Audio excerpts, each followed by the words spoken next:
wabarakatuh. Pada kesempatan kali ini Bu Una akan menjelaskan tentang plantae. Nah, pada semester genap ini coba dibuka buku kalian. Ada 4 bab yang akan kalian pelajari di semester genap ini. Yang pertama ada plantae, yang kedua ada animalia, yang ketiga ada ekologi, dan yang keempat ada perubahan lingkungan atau iklim dan daur ulang limbah. Nah, pada bab pertama di sini ada plantae. Apa sih plantae itu? Nah, ini ya. Plantae itu membahas semua tentang tumbuhan, mulai dari ciri-cirinya, mulai dari ciri-ciri, kemudian klasifikasi,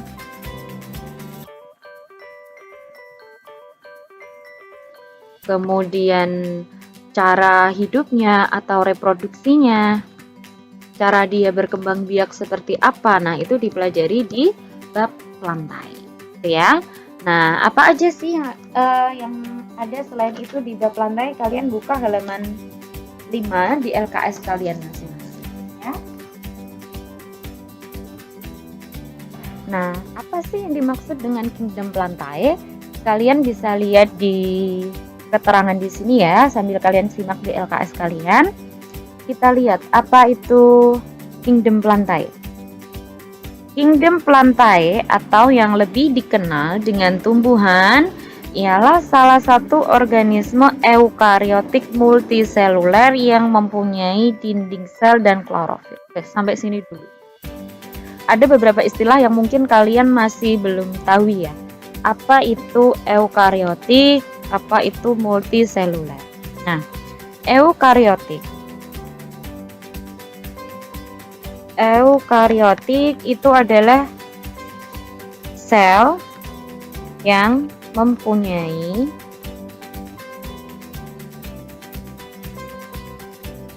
membran inti. Jadi seumpamanya ini sel, ini suatu sel. Jadi dalam sel itu pasti ada namanya inti sel yang isinya ada kromosom, DNA. Nah, eukariotik itu dia mempunyai membran inti.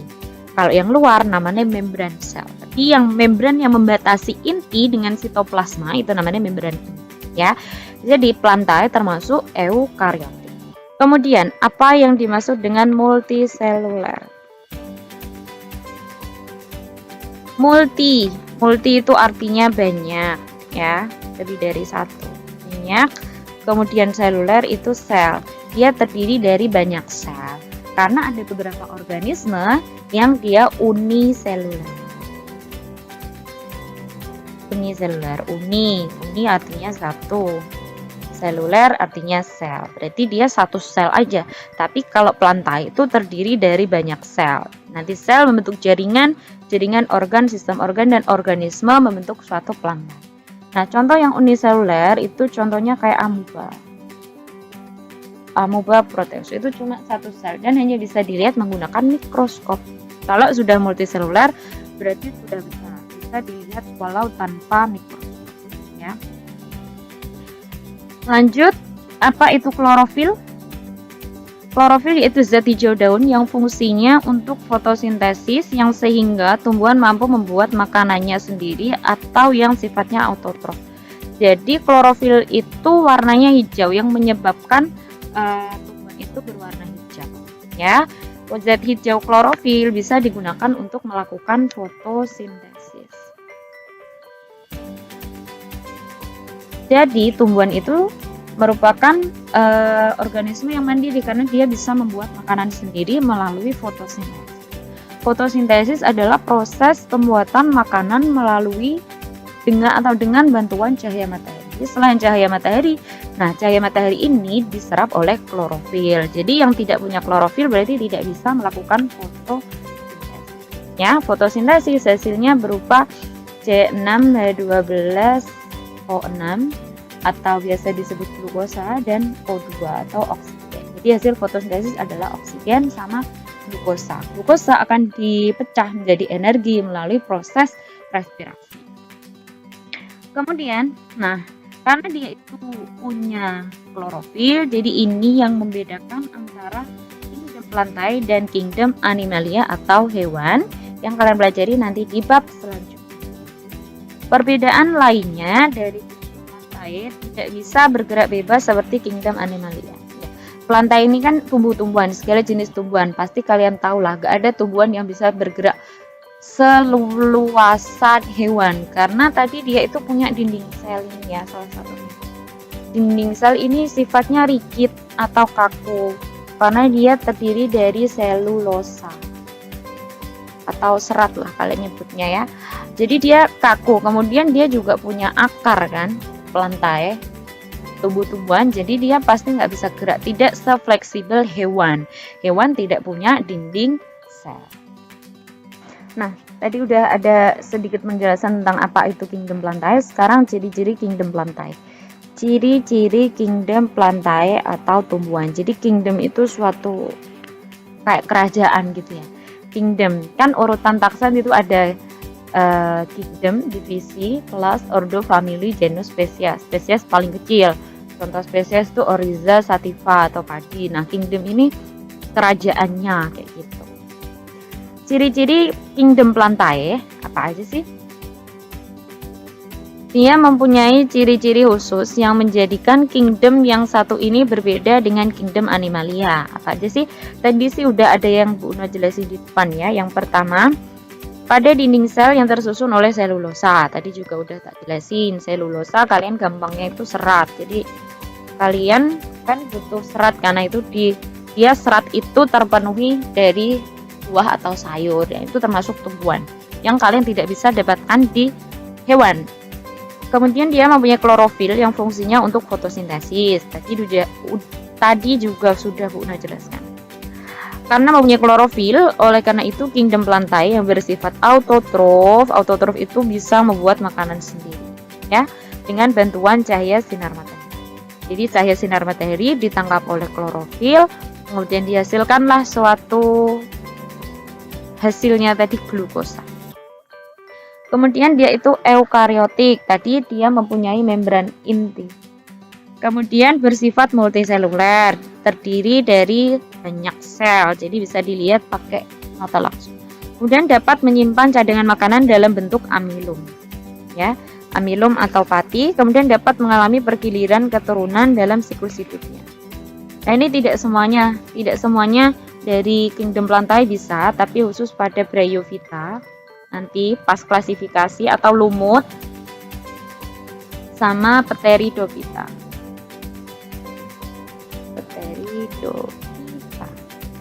Kalau yang Spermatophyta dia tidak mengalami pergiliran keturunan karena dia sudah sempurna. Lanjut ya, klasifikasi kingdom plantae, pembagian kingdom plantae. Jadi plantae itu terdiri dari apa aja sih? Karena dia kan kingdom ya, kingdom itu besar sekali seperti kerajaan kayak gitu. Plantae itu sangat mudah sekali kita temukan di sekitar kita ya. Apa aja sih plantae itu? Yang pertama ada Bryophyta. Bryophyta itu adalah tumbuhan lumut. Kalian pasti tahu lumut seperti apa. Nanti Bu Una kasih tahu gambarnya. Kemudian yang kedua ada Pteridophyta atau tumbuhan paku-pakuan atau pakis. Nah, itu juga yang biasanya buat makanan juga ada yang bisa. Nah, dia kayak daun biasa, cuma dia nggak punya batang yang berkayu, dia tidak punya. Kemudian ada Spermatophyta atau tumbuhan berbiji. Nah, setiap masing-masing pembagian ini nanti ada pembagiannya masing-masing. Jadi ada 3 part nanti videonya tentang Bryophyta, Pteridophyta, dan Spermatophyta. Nah, ini secara umumnya plantae itu ada Bryophyta, Pteridophyta, dan Spermatophyta. Ya. Kita lanjut ke contoh tadi pembagian kingdom plantae kan ada 3, Bryophyta, Pteridophyta, dan Spermatophyta. Nah, contoh Bryophyta atau tumbuhan lumut ada 3 jenis, 3 kelompok. Di sini tak liatin 3 gambar ya supaya adil satu-satu dapat. Nah, yang pertama ini namanya musi.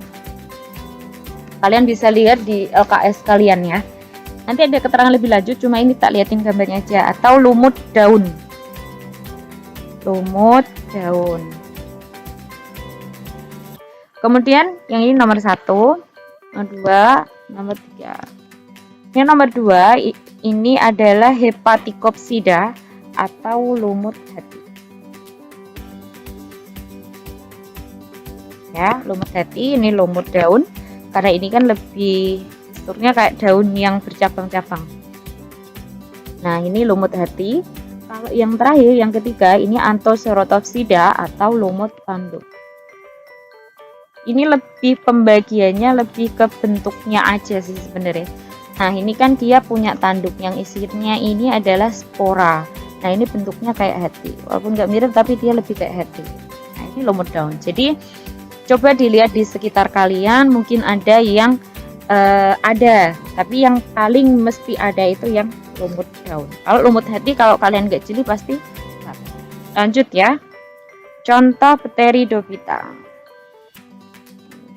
Pteridophyta atau paku-pakuan. Nah, Pteridophyta ini pakis yang biasa kalian temui di sekitar kalian ini. Ini pembagiannya gampang, ini biasanya buat hiasan. Kalau ini ada yang buat sayur juga. Nomor 1, 2 ini enggak buat hiasan. Nomor 3. Coba kalian amati di sekitar kalian kalau ada tumbuhan yang seperti ini ya. Belakang daunnya itu ada tempat sporanya. Ya, kalau lumut tadi kan kecil, sporanya di atas yang warna coklat. Yang warna coklat ini, tapi kalau yang Pteridophyta itu di balik daunnya. Kalau yang kayak menggelung ini berarti dia masih muda. Di balik daun, coba dibalik ada warna putih atau warna coklat, itu isinya spora. Nah, spora kalau jatuh di lingkungan yang sesuai akan menjadi tumbuhan paku yang baru. Oke, lanjut ke yang paling tinggi dari beberapa kelas yang lain. Dermatophyta ada 3 gambar, nomor 1, nomor 2, nomor 3. Kenapa tak kasih 3 gambar? Karena yang pertama ini kan gambar pinus ya. Gambar pinus mewakili tumbuhan berbiji terbuka. Ini namanya strobidusnya. Jadi tidak ada daging buah yang melingkupi. Jadi dia tidak gimnospermae kan. Nanti ada keterangan lebih lanjut. Dia nggak punya kayak badan buahnya untuk menutupi biji, itu nggak punya. Kemudian ada jagung. Jagung ini termasuk dalam monokotil. Dia udah yang angiospermae atau dia bijinya terlindung oleh ini ada selaputnya. Pokoknya dia tidak telanjang seperti punyanya pinus, strobidusnya pinus ya. Nomor 3 ini dikotil. Dikotil ini dia berkeping 2. Contohnya ini pohon mangga. Salah satu ya, tapi contoh lainnya banyak di sekitar kalian. Nah, ini mangga. Mangga ini kan bijinya ada di dalam buahnya. Jadi bijinya terlindungi oleh buah gitu ya. Kenapa dia